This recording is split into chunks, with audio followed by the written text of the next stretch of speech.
ಪಕ್ಷದಿಂದ ಉಚ್ಚಾಟನೆಯಾದಂತ ಯತ್ನಾಳ್ ಅವರನ್ನ ವಾಪಸ್ ಕರೆಸಿಕೊಳ್ಳೋದು ಅಷ್ಟು ಈಸಿನಾ? ಯತ್ನಾಳ್ ಘರ್ ವಾಪಸಿಗೆ ಬಿಜೆಪಿಯಲ್ಲಿ ಶುರುವಾಗಿದೆಯಂತೆ ಒತ್ತಡ.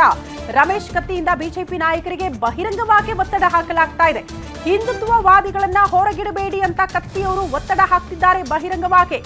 ಯತ್ನಾಳ್ ಪಂಚಮಸಾಲಿ ಸಮುದಾಯದ ಹಿರಿಯ ನಾಯಕ, ಅವರನ್ನ ಕಡೆಗಣನೆ ಮಾಡಿದ್ರೆ ಪಕ್ಷಕ್ಕೆ ಸಮಸ್ಯೆ ಆಗುತ್ತೆ. ಯತ್ನಾಳ್ ಅಂತ ಹಿಂದೂ ನಾಯಕ ಪಕ್ಷಕ್ಕೆ ಬೇಕು. ರಾಜ್ಯದಾದ್ಯಂತ ಕಾರ್ಯಕರ್ತರಲ್ಲೂ ಕೂಡ ಇದೇ ಜಪ ಆಗ್ತಾ ಇದೆಯಂತ ಸ್ವತಃ ಕತ್ತಿಯವರೇ ಹಿರಿಯ ನಾಯಕರ ಮೇಲೆ ಒತ್ತಡ ಹಾಕುವುದಕ್ಕೆ ಮುಂದಾಗ್ತಿದ್ದಾರೆ. ಯತ್ನಾಳ್ ಅವರು ಏನಾದ್ರೂ ಮನಸ್ಸು ಮಾಡಿ ಬೇರೆ ಪಕ್ಷ ಕಟ್ಬಿಟ್ರೆ ಅದು ಬಿಜೆಪಿಗೆ ಅತಿ ದೊಡ್ಡ ಹಿನ್ನಡೆಗೆ ಆಗ್ಬಿಡುತ್ತೆ. ಇದನ್ನ ಅರ್ಥ ಮಾಡ್ಕೊಳ್ಬೇಕು ಅನ್ನುವಂತ ವಿಚಾರ. ಜೊತೆಗೆ ಕಾಂಗ್ರೆಸ್ಗೆ ಇದರ ಲಾಭ ಆಗುತ್ತೆ ಯತ್ನಾಳ್ ಅವರನ್ನ ಪಕ್ಷದಿಂದ ದೂರ ಇಡೋದ್ರಿಂದ. ಹೀಗಾಗಿ ಯತ್ನಾಳ್ ಅವರನ್ನ ಮತ್ತೆ ಪಕ್ಷಕ್ಕೆ ವಾಪಸ್ ಕರೆ ತರಬೇಕು ಅಂತ ನಾವೆಲ್ಲ ಬದಲಾಗಿ ಸಾಮಾನ್ಯ ಕಾರ್ಯಕರ್ತರಿಂದ ಹಿಡ್ಕೊಂಡು ತಳಮಟ್ಟದ ಕಾರ್ಯಕರ್ತರಿಂದ ಹಿಡ್ಕೊಂಡು ಎಲ್ಲರೂ ಕೂಡ ಅದೇ ಬೇಡಿಕೆಯನ್ನ ಇಡ್ತಿದ್ದಾರೆ. ಹಾಗಾಗಿ ಅವರ ಬೇಡಿಕೆಗಳಿಗೆ ಸಂಬಂಧಪಟ್ಟಂತೆ ಯತ್ನಾಳ್ ಅವರನ್ನ ಪಕ್ಷಕ್ಕೆ ದಯವಿಟ್ಟು ಸೇರಿಸಿಕೊಳ್ಳಿ ಅಂತ ಕತ್ತಿಯವರೇ ಓಪನ್ ಆಗಿ ನಾಯಕರ ಮೇಲೆ ಒತ್ತಡ ಹಾಕುವುದಕ್ಕೆ ಮುಂದಾಗ್ತಿದ್ದಾರೆ ಅನ್ನೋದು ಮಾಹಿತಿ. ಈ ಒತ್ತಡ ಮತ್ತು ಷರತ್ತುಗಳಿಗೆ ಮಣಿದು ಅಷ್ಟು ಬೇಗ ಬಿಜೆಪಿ ಹೈಕಮಾಂಡ್ ಅಸ್ತು ಅನ್ನುತ್ತಾ ಇವರ ಘರ್ ವಾಪಸಿ ವಿಚಾರಕ್ಕೆ ಸಂಬಂಧಪಟ್ಟಂತೆ ಅನ್ನೋದು ಈ ಕ್ಷಣಕ್ಕೂ ಕೂಡ ಪ್ರಶ್ನೆ ಇದೆ. ಬಟ್ ಹೀಗೆ ಯಾರಾದರೂ ಒತ್ತಡ ಹಾಕಿ ಯತ್ನಾಳ್ ಅವರನ್ನ ದೂರ ಇಡೋದ್ರ ಮೂಲಕ ಸಮಸ್ಯೆ ಆಗುತ್ತೆ ಪಕ್ಷಕ್ಕೆ. ಉತ್ತರ ಕರ್ನಾಟಕ ಭಾಗದಲ್ಲಿ ಯತ್ನಾಳ್ ಅವ್ರಿಗೆ ಒಂದು ಹೋಲ್ಡ್ ಇದೆ. ಹಾಗಾಗಿ ಅವರನ್ನ ಪಕ್ಷದಿಂದ ಹೊರಗಿಟ್ರೆ, ಅವ್ರು ಹೊಸ ಪಕ್ಷ ಮಾಡಿದ್ರೆ ಪಕ್ಷಕ್ಕೆ ಅದರಿಂದ ಡ್ಯಾಮೇಜ್ ಆಗುತ್ತೆ, ಬಿಜೆಪಿಗೆ ಅದರ ಲಾಭ ಮತ್ತೆ ಕಾಂಗ್ರೆಸ್ ಪಾಳೆಯಕ್ಕಾಗುತ್ತೆ.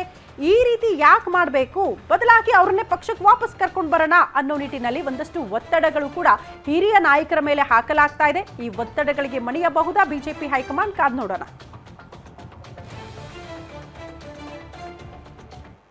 ಈ ಬಗ್ಗೆ ಮತ್ತಷ್ಟು ಡೀಟೇಲ್ಸ್ ಅನ್ನ ಕೊಡ್ತಾ ಹೋಗ್ತಾರೆ political bureau head Maruti Pavagada. News room ಇಂದ ನೇರ ಸಂಪರ್ಕದಲ್ಲಿ ಜಾಯಿನ್ ಆಗ್ತಿದ್ದಾರೆ. ಮಾರುತಿ, ಯಾರೋ ಬಂದು ಒತ್ತಡ ಹಾಕಿದ ತಕ್ಷಣ ಯತ್ನಾಳ್ ಅವರನ್ನ ವಾಪಸ್ ಪಕ್ಷಕ್ಕೆ ಕರೆ ತರೋದು ಅಷ್ಟು ಈಸಿ ಇದೆಯಾ? ಬಿಜೆಪಿ ಹೈಕಮಾಂಡ್ ಅದಕ್ಕೆ ಅಸ್ತು ಅನ್ನಬಹುದಾ? ರಾಜ್ಯ ಬಿಜೆಪಿಯ ಒಂದು ವರ್ಗ ಅದಕ್ಕೆ ಓಕೆ ಅನ್ನಬಹುದಾ ಅನ್ನೋದು ಪ್ರಶ್ನೆ. ಶ್ರುತಿ, ಖಂಡಿತ ಯತ್ನಾಳ್ ಅವರನ್ನು ಒಂದು ಬಣ ವಿರೋಧ ಮಾಡ್ತಲೇ ಇದೆ. ಯತ್ನಾಳು ಕೂಡ ಒಂದು ಬಣದ ವಿರುದ್ಧ ಇವತ್ತಿಗೂ ಕೂಡ ಬಹಿರಂಗವಾಗಿ ಹೇಳಿಕೆಗಳನ್ನು ಕೊಡ್ತಾ ಇದ್ದಾರೆ. ಆದರೆ ಕಳೆದ ಒಂದು ವರ್ಷದ ಹಿಂದೆ ಇದ್ದಂತಹ ಬಿ ಜೆ ಪಿಯ ವಾತಾವರಣಕ್ಕೂ ಇವಾಗಿರುವಂತಹ ಬಿ ಜೆ ಪಿಯ ವಾತಾವರಣಕ್ಕೂ ಭಾಳಷ್ಟು ವ್ಯತ್ಯಾಸಗಳಿದ್ದಾವೆ. ಹೀಗಾಗಿ ಯತ್ನಾಳ್ ಗರ್ವಾಪ್ಸಿ ಬಗ್ಗೆ ಈಗ ಬಿ ಜೆ ಪಿಯಲ್ಲಿ ಬಹಿರಂಗವಾಗಿ ಚರ್ಚೆ ಆಗ್ತಾ ಇರುವಂಥದ್ದು. ಇಷ್ಟು ದಿನಗಳ ಕಾಲ ಕಾರ್ಯಕರ್ತರ ನಡುವೆ ಈ ರೀತಿಯಾದಂಥ ಒಂದು ಚರ್ಚೆ ಇತ್ತು. ಈಗ ನಾಯಕರು ಮುಖಂಡರುಗಳು ಕೂಡ ಯತ್ನಾಳ್ ಅವರನ್ನು ವಾಪಸ್ ಕರ್ಕೊಂಡು ಬರಬೇಕು, ಆ ನಿಟ್ಟಿನಲ್ಲಿ ಬಿ ಜೆ ಪಿಯ ಹೈಕಮಾಂಡ್ ಯೋಚನೆ ಮಾಡಬೇಕು ಅನ್ನುವಂತಹ ಹೇಳಿಕೆಗಳನ್ನು ಬಹಿರಂಗವಾಗಿ ಕೊಡ್ತಾ ಇದ್ದಾರೆ.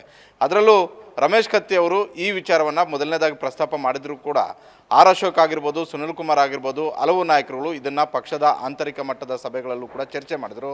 ಯಾರೆಲ್ಲ ಕಟ್ಟರ್ ಹಿಂದುತ್ವವಾದಿಗಳನ್ನು ಪಕ್ಷದಿಂದ ಹೊರಗಿಟ್ಟಿದ್ವೋ ಅವರನ್ನು ವಾಪಸ್ ಕರ್ಕೊಂಡು ಬರದೇ ಇದ್ದರೆ ಮುಂದಿನ ದಿನಗಳಲ್ಲಿ ಪಕ್ಷಕ್ಕೆ ಭಾಳಷ್ಟು ದೊಡ್ಡ ಮಟ್ಟದ ಒಂದು ಹಾನಿ ಆಗುತ್ತೆ ಅಂತ.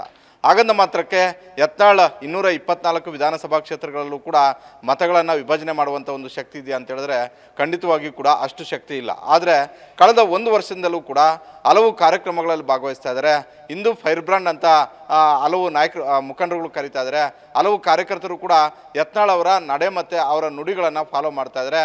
ಅವರೇ ಸರಿ ಅನ್ನುವಂತಹ ಒಂದು ವಾದಗಳನ್ನು ಶುರು ಮಾಡಿದ್ದಾರೆ. ಹೀಗಾಗಿ ಹಲವು ಕ್ಷೇತ್ರಗಳಲ್ಲಿ ಈಗ ಯತ್ನಾಳ್ ಪ್ರಭಾವಿ ಆಗ್ಬೋದು ಅಂತ ಒಂದು ವರ್ಷದಲ್ಲಿ ಹಲವು ವಿಧಾನಸಭಾ ಕ್ಷೇತ್ರಗಳಲ್ಲಿ ಪ್ರವಾಸ ಮಾಡಿದ್ದಾರೆ.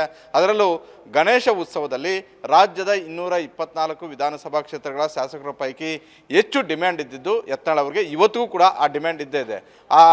ಹಲವು ಗಡಿಭಾಗದ ಗಡಿ ಬಯಲುಸೀಮೆ ಜಿಲ್ಲೆಗಳಲ್ಲೂ ಕೂಡ ಯತ್ನಾಳ್ ಅವರನ್ನು ಕರೆಸಿ ಗಣೇಶ ಉತ್ಸವಗಳನ್ನು ಮಾಡ್ತಾ ಇದ್ದಾರೆ.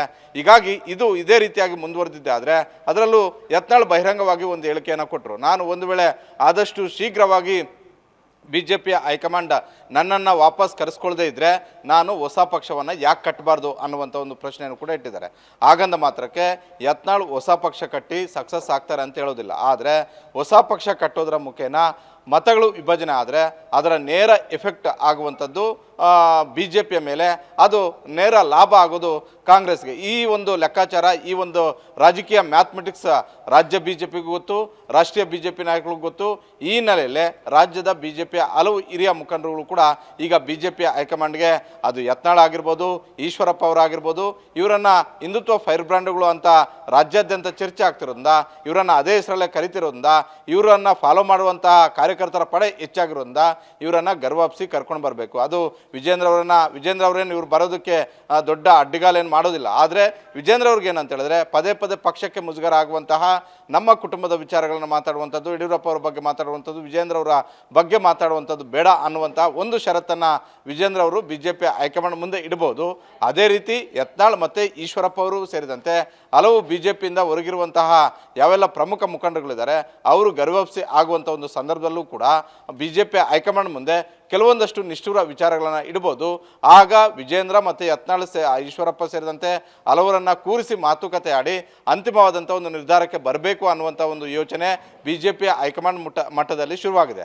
ಆದರೆ ರಾಜ್ಯ ಬಿಜೆಪಿಯಲ್ಲಿರುವಂತಹ ಹಲವು ಕಾರ್ಯಕರ್ತರ ಮುಖಂಡರ ಒಂದು ಒತ್ತಾಯ ಏನು ಅಂತ ಹೇಳಿದ್ರೆ ಆದಷ್ಟು ಶೀಘ್ರವಾಗಿ ಯತ್ನಾಳ್ ಈಶ್ವರಪ್ಪ ಸೇರಿದಂತೆ ಹಲವರನ್ನು ಗರ್ವಾಪ್ಸಿ ಮಾಡಬೇಕು ಅಂತ.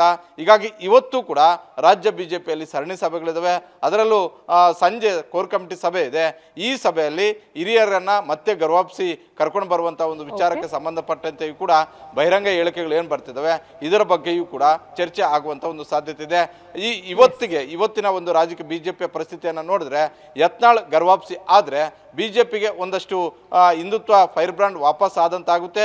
ಅದರ ಒಂದು ಎಫೆಕ್ಟ್, ಅದರ ಒಂದು ಪ್ಲಸ್ ಪಾಯಿಂಟ್ ಬಿಜೆಪಿಗೂ ಆಗುತ್ತೆ.